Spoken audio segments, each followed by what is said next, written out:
It's honestly unfair. Max Verstappen, he's currently the quickest driver on the grid. He's got the fastest car on the grid. And his closest competitors, when they have a chance, they forget how to use their brains.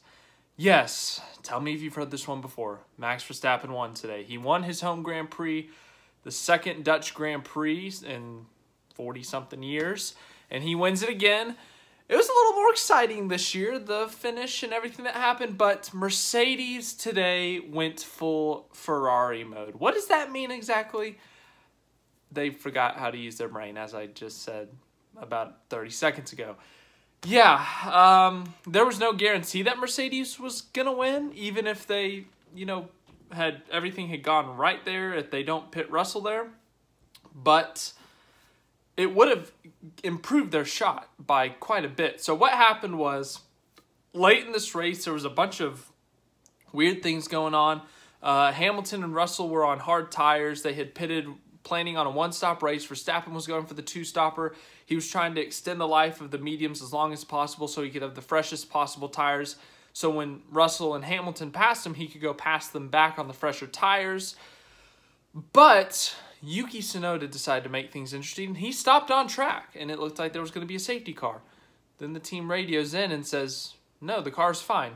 Keep going. Come back in the pits. Keep going. So he goes from stopped on the side of the track looking like he's out of the race to suddenly rolling again, going back to the pits, switching tires. There was something wrong with the tires, getting his seatbelts refastened because he was taking them off or something because he thought he was done. And then literally like 5 corners later after he gets out of the pits, he stops again and he's actually out of the race. So what happens there is there's a virtual safety car. Verstappen comes in for tires, and of course, because he had a 13-second lead or so and it was a virtual safety car, the cars were going slower. He got fresh tires. He came back out with the lead, so Mercedes decided to take advantage. They pitted both their drivers as the Ferraris were way behind. Perez was way behind. And so then suddenly, it's can Mercedes with the fresh mediums chase down Verstappen with the fresh hards? Yeah. Could they chase him down? They were actually closing in a bit. I think a couple of tenths a lap, but they only got it down to 10 or 11 seconds, and there was about 15 to go. And then Valtteri Bottas decides to stop on the front straight because his engine didn't want to race anymore, and it just decided to die. So Bottas is sitting on the front stretch, the inside wall. They have to do a full safety car.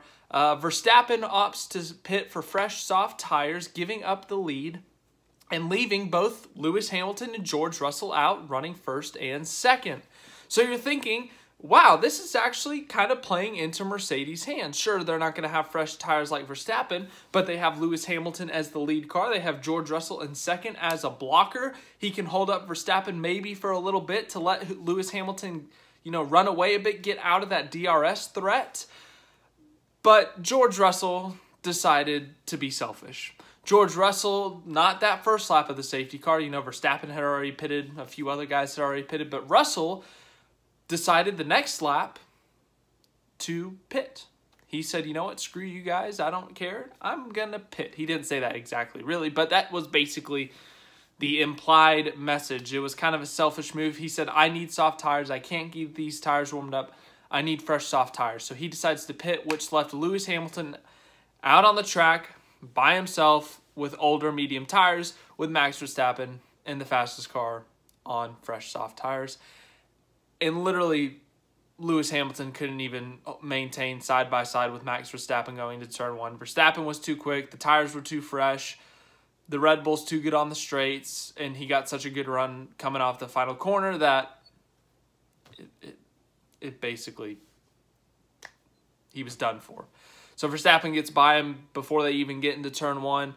Hamilton doesn't have a shot. Hamilton was furious on the radio saying, you guys screwed me. This is, you guys screwed me, basically. And he gets passed by Russell. He gets passed by Leclerc. And he ends up finishing 4th, so not even on the podium. So Lewis Hamilton, the win was still questionable just because of how fast the Red Bull was and how fast Max Verstappen was. But Lewis Hamilton definitely would have finished on the podium, I think, if they had kept George Russell out to protect a little bit. I don't know what George Russell was thinking there. Honestly, I put blame on the team too. The team should have overruled George Russell and said, look, if we want the best result as a team, we want the best possible finish for both of our cars, we need you to stay out. They should have said that. They should have said, George, no, you can't pit right now. Like, if you pit, our result's going to be worse than it potentially could be. They weren't going to get a 1-2 if both of them stayed out. Heck, they might not have even won. But I think Hamilton probably would have finished maybe second, probably third. Russell maybe fourth. I don't know. But if they wanted a shot at the win, that would have been it. And that was just a bad call by Russell, and in my opinion, a bad call by Mercedes to not tell him no. They should have said, no, this isn't going to work. Like, we need you to stay out here and try to help your teammate get a win or at least the best possible result. Like, this is our best shot of the win this year. Mercedes still does not have a win this year. They have struggled compared to Red Bull and Ferrari, but they have actually closed the gap a little bit in the past few races, which has been encouraging for them. But today, they actually had a decent shot. It wasn't guaranteed. No, it was going to be very difficult. But George Russell pitting there basically handed Max Verstappen the win. George Russell on that podium honestly should have gotten the first place trophy. Just handed it straight to Max Verstappen because that's what he did on the track. So, yeah, Mercedes looked very much like Ferrari today. Speaking of Ferrari, oh my. Carlos Sainz, rough day for him. We'll go through that in the finishing results. Speaking of, let's look at the finishing results here. Max Verstappen won again. That's his 10th win of the season. He had 10 wins last year in his World Championship. His World Championship lead is 109 points, so it's been over for a while. He's led the World Championship since Spain. He's had a big lead since, I don't know. The last 2 wins came from 10th or worse. Today's win came from pole, but it was a little bit more interesting today. He did have some safety cars that could have potentially cost him but they executed everything right. The strategy was perfect for him. Their nearest opponents are incompetent, and yeah, it was another easy Verstappen win if you say it that way. He could wrap this championship up in the next few races. I think I'm looking at Japan as where he's going to wrap it up. It would be appropriate for Verstappen to lock up the championship at Japan just, because of the Red Bull and Honda alliance there. The first Japanese Grand Prix since 2019, so I would expect it to happen there. But, yeah, World Championship far and over. The only thing Verstappen has left to achieve this year outside of the World Championship, which he could literally sit out multiple races and probably still win, is he could break the record for most wins in a single season. The record's 13. He's at 10. He's got 7 races to go. I know he's got more race attempts in this season than, Vettel and Schumacher did, but it's still possible to beat that record. And, yeah, Verstappen's going to win a lot more races this year. So, honestly, let's do it. Let's predict how many he's going to win. Monza, they're going to have the speed advantage, so he's going to win Monza. Even though he has really bad luck there, I think he breaks the curse. Singapore, we'll say no. Japan, he's going to win. The U.S., he's going to win. Mexico, he's going to win. What's after Mexico? Brazil? Brazil may be tougher. I don't know. Brazil's a question mark. Abu Dhabi's going to win. So I think he wins at least 5 more. At least 5 more. Obviously, things could happen. Mechanical failures. He could get in a first-lap crash, whatever. But if we're looking at raw speed, raw pace, and, just how they're performing on some of these tracks, especially like Monza, just with all the straightaways and how much speed Red Bull has on the straightaways. Yeah. Anyway, second place, George Russell completely screwed his team today. He did get a podium though, so it's not a complete loss. But yeah, they had an opportunity at the win, and him pitting essentially screwed that chance of winning. Good result for him. His best career finish. He's been extremely consistent this year, but bad call from him, in my opinion. Yeah, just a bad call, but he does get a second place. Third place, Charles Leclerc. Ferrari was almost irrelevant today in terms of the race win. It seemed like Red Bull versus Mercedes, or Verstappen versus Mercedes, really.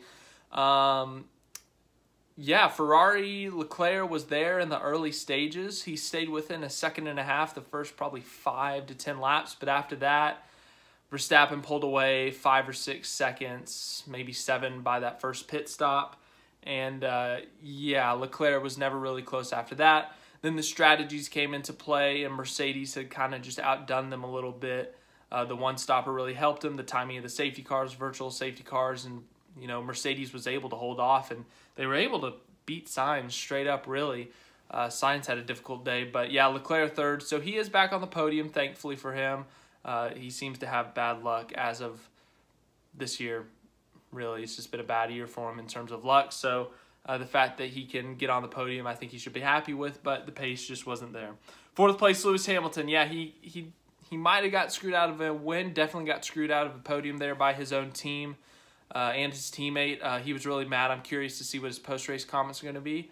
In the car, things are heated. You say things, but I'm sure the PR team's going to have to calm him down and say, like, hey, this is still, you're still on a team. Like, you can be pissed, but if you're going to be pissed, let it be internal. Tell everyone internally. Don't go out bashing the team in public. So PR team, I bet they're going to have a blast with that. But unfortunate for Lewis Hamilton. I don't know if he would have won. I think it would have been difficult, but he is a 7-time world champion. He's won over 100 races. He definitely knows how to do it. So maybe he could have held off Verstappen. I don't know. But the fact that he's not on the podium is a bit of a shame just because, he had such a great race today. And it ends up getting away from him there from nothing of his fault. Fifth place, Sergio Perez. He was 5th to 6th most of the day. Nothing much to say there. Yeah, he's 5th. Fernando Alonso, 6th, started 13th. Not a bad day for him. 7th place, Lando Norris. 8th place, Carlos Sainz. Carlos Sainz, my gosh. Lap 1 contact. 10-second pit stop on the first pit stop. Unsafe release on the last pit stop was a 5-second penalty. And race pace sucked. Terrible day for Sainz. 9th place, Ocon. Not a bad day for him. He started right in front of Alonso in 12th. So both of the Alpines starting out of the points, but they end up in the points. And that's really good for their fight for 4th in the Constructors. 10th place, Lance Stroll. A good day for him in the Aston Martin. Made it to Q3, I believe. And he ends up finishing 10th. Solid day for him. Aston Martin looked pretty decent this weekend as a whole, but Stroll ends up getting the point there. Gasly finishes 11th, Albon 12th. Decent result for Albon. Mick Schumacher had good speed in qualifying. The race didn't go as well. He finishes 13th. Vettel 14th, 15th Magnussen, 16th Zhou Guanyu, 17th Daniel Ricciardo. Oof, that saga is something. He's been officially let go. I guess we talked about that last week, but then the whole thing with Piastri, he got signed, and there's reports saying he got signed by the British Grand Prix, which was like days after Ricciardo and Zach Brown had said, oh yeah, Daniel's staying in 2023, so that was something.